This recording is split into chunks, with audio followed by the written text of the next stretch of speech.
और ये देखिए राजा मसौना की धरती से आपको ओर से 20 रुपया का सम्मान। जय भीम, नमो बुधाय। लेकिन कहानी पर गौर करी, बेला के ऐभिया मंजूसा में भर के जब बहाई रहले, ओहर पंडित जी नदी किनारे इंतजार करत हुए अपने चेलन के साथ में।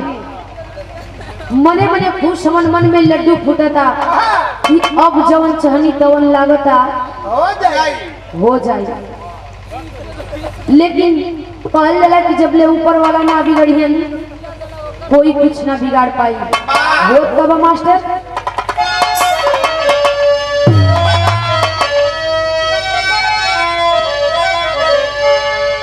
अरे तोहरे में बस राजा हमारो परनामा हो। अरे रात दिन रहे खाली तोहर भेलना हो।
और ये देखें पंखुड़ियों में गुथा प्यार दुलार आशीर्वाद और ये 100 रुपये का सम्मान कलाकारों के लिए राष्ट्रीय 85 परिवर्तन समाज पार्टी के तरफ से अध्यक्ष कमलेश भारती गायक सम्राट स्वर्गीय बेचन गुरुजी के शिष्या शिष्य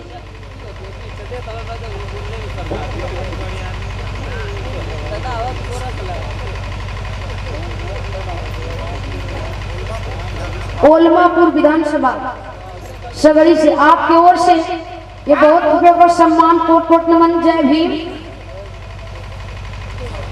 है भैया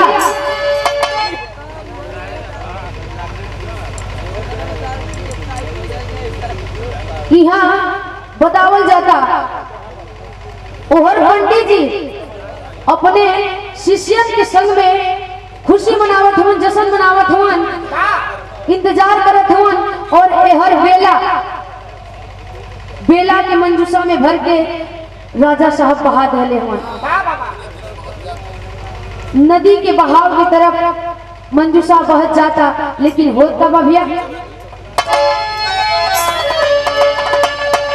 अरे पंडित पुरोहित भइले भूली के पकौड़ी हो। मन भोग मलाई संगे काटब हम कचौड़ी हो। सगर सरिता के होई संग उठी से जिया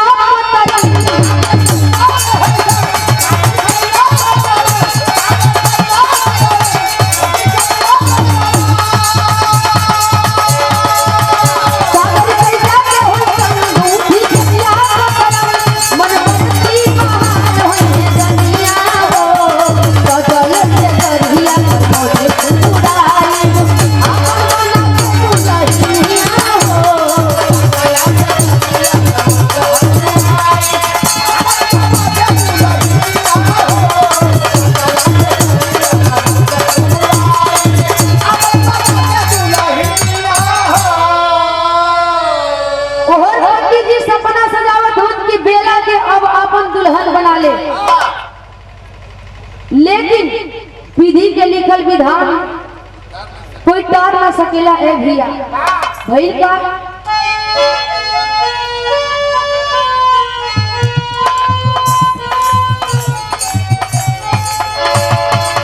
विधि के विधान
कहल जाला कि बानर के मुंह के नरियर ना सोभेला।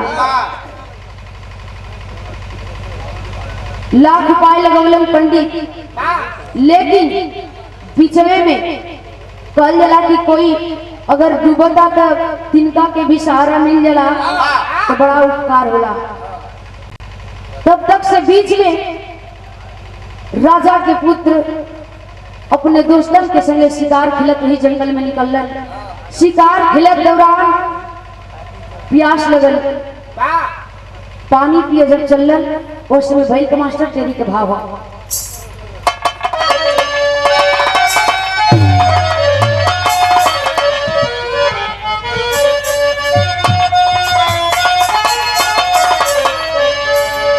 अरे पपिया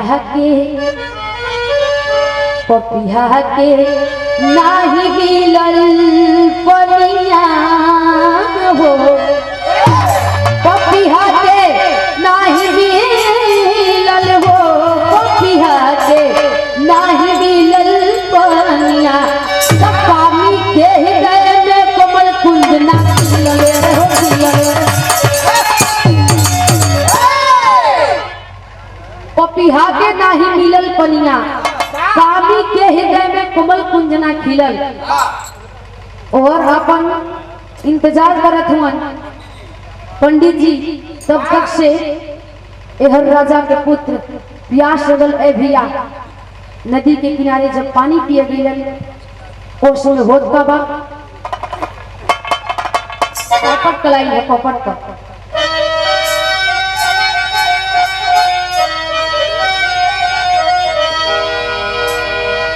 अरे बहुत चलली राजा के कुमरिया भैया पानी में, अरे बहुत चलली राजा के कुमरिया भैया पानी में। अरे तयगवा पंडित जो हेले डहरिया भैया पानी में।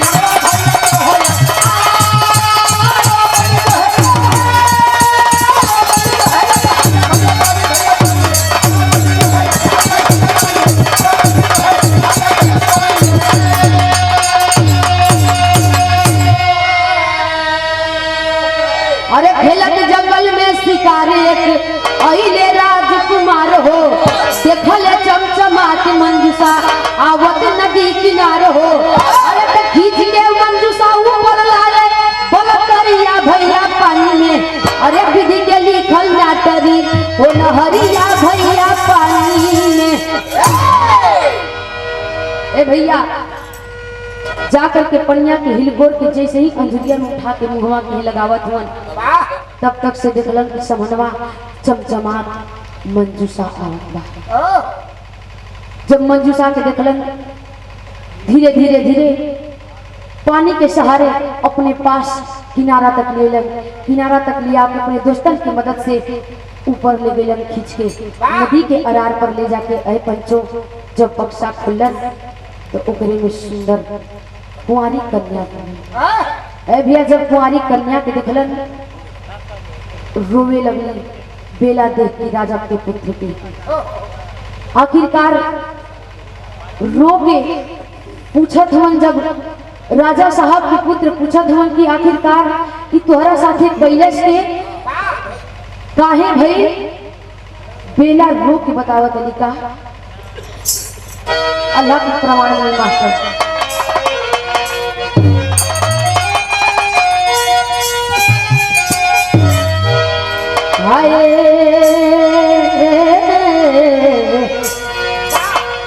जही से हो बगिया के बसंत मिल जाला बाबू।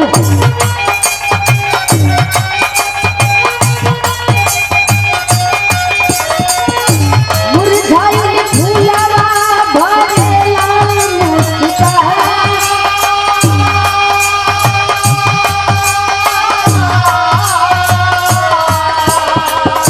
जैसे हो रजनी के जो मिल जाला बाबू।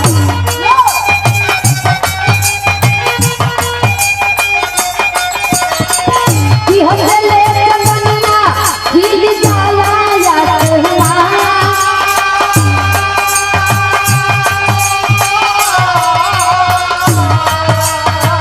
जैसे मधुकर के माँ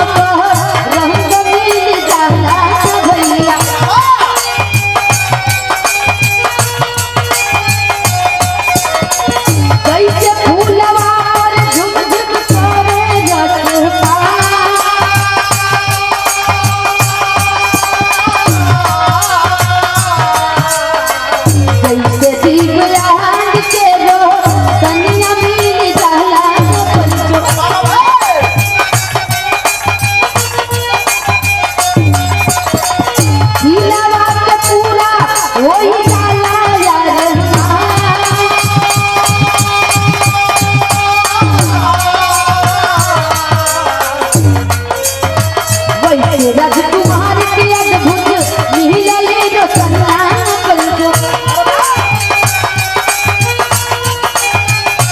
देखी के पूरा पिया हो गईले हैरान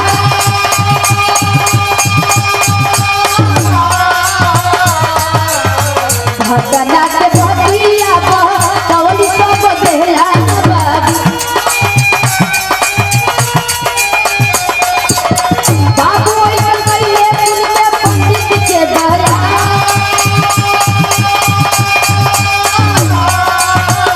भया ले तो भालू के ना दूसरा में भर के भैया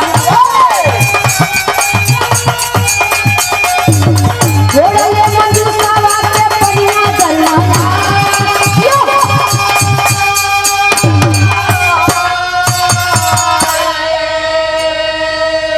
अरे भैया बेला ले पूछत हूँ राजकुमार बेला रो रो के सब बात बतवली कहली कि अरे भैया कि हमारे बाबूजी बस एगो पंडित जी के बात मान के हमारे साथ ऐसा कैलन हमके पंडित जी बाबूजी की नजर में कुलक्षणी बतौलन हमारे कुंडली में मांगलिक दोष बतौलन कहलन कि जब तक तोहरे बिटिया तोहरे घर में बिया तोरे राजपाट के नाश हो जाए एकरा के जल्दी से मंजूसा में भर के गंगा नदी में बहा दा और ठीक वैसे ही बाबूजी कैलन है ऐ भैया जैसे एक अंधा की आंख मिल जाला तो दुनिया उजियार हो जाला वैसे ही राजकुमार के एगो सुंदर कन्या मिल गई जेकर जरूरत रहल और वो मंजूसा में शिकार के दौरान भालू की मार गिरवले रहलन घायल भालू वही मंजूसा में भर के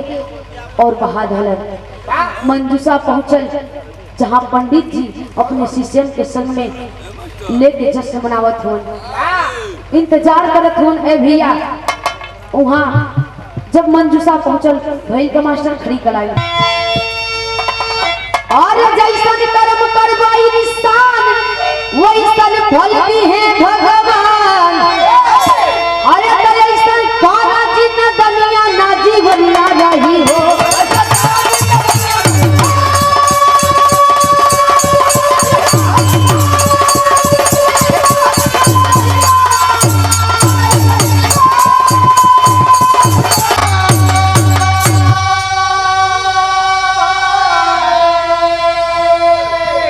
पकड़ के मंजूसा बंद कमरे में ले गए पंडित ज्ञानी अरे राजकुमारी के संगवायब काटब सोना चांदी तजारी भइल बाया दुनिया ना जीवनिया रही हो ए भैया मंजूसा जब पंडित जी के पास पहुंचल वो समय अपने शिष्यन से खिंचवा के ऊपर ले गए अपने कुटिया में कहलन कि इनके रख दसो और बहन के एहिजा से बहुत दूर चल जा सन और दरवाजा बंद कर दे सन जब तक से हम निकलब ना तब तक से एहिजा आस पास नहीं मते है सन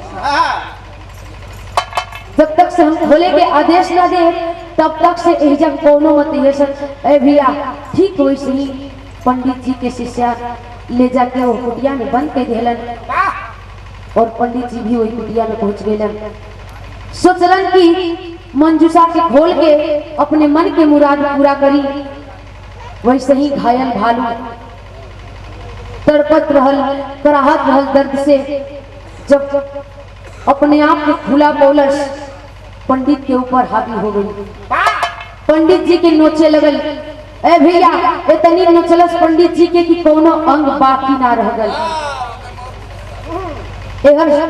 उनकर जौन भी छेला बाड़न अभी सोचत हन कि गुरुजी अभी कहलन ना कि आवश्यक हमनी के कब पारी आई हमनी के कब बोले हन यार गुरुजी तो काम खत्म हो गई यही से हम कहिला कि दूसरा के प्रति जैसे अपने बेटी बहन के प्रति विचार रखत हुआ नजर रखत हुआ वैसे ही दूसरा के भी बहन बेटी के प्रति अपन विचार रखा गलत निगाह मत डाला नहीं तो गलत निगाह का गलत परिणाम भी होला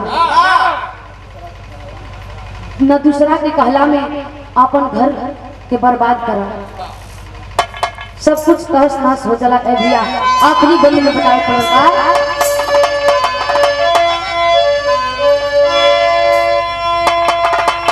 अरे पर तुझे बरकाशी बुल्लू ये जीवन है अनमोल, रवीना रवि रंजन ठाकुर से खुली सब कर पोल। अरे पपी हाथ के